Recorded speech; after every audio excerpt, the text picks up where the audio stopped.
ফরিদপুরের নগরকান্দা সরকারি মহেন্দ্র নারায়ণ একাডেমিতে ষষ্ঠ শ্রেণীর শিক্ষার্থীদের নবীনবরণ অনুষ্ঠিত হয়েছে। বিস্তারিত থাকছে শফিকুল ইসলাম মন্টুর প্রতিবেদনে।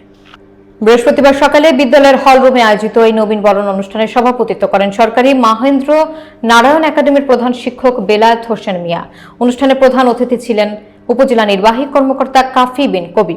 বিশেষ অতিথি হিসেবে উপস্থিত ছিলেন উপজেলার সহকারী কমিশনার মাসুম বিল্লাহ, নগরকান্দা প্রেস ক্লাবের সভাপতি শওকত আলী শরীফ এবং একাডেমির সিনিয়র সহকারী শিক্ষক মুজাহিদ মিয়া ও আসমা আহমেদ।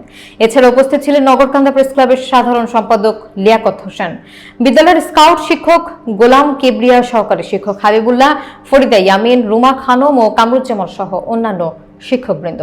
শিক্ষার্থীরা মনোমুগ্ধকর পরিবেশে অনুষ্ঠান উপভোগ করেন।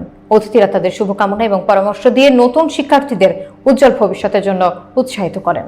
নবীনবরণ অনুষ্ঠানের মাধ্যমে বিদ্যালয়ের নতুন শিক্ষার্থীদের আত্মপ্রকাশ সুন্দর ও উদ্দীপনাময় হয়ে উঠেছে বলে জানান আয়োজকরা।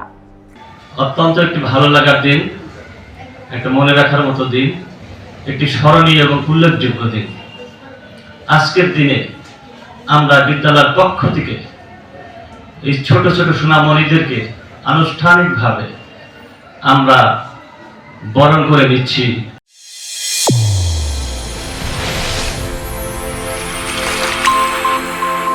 চ্যানেল A1 হৃদয়ের স্পন্দন।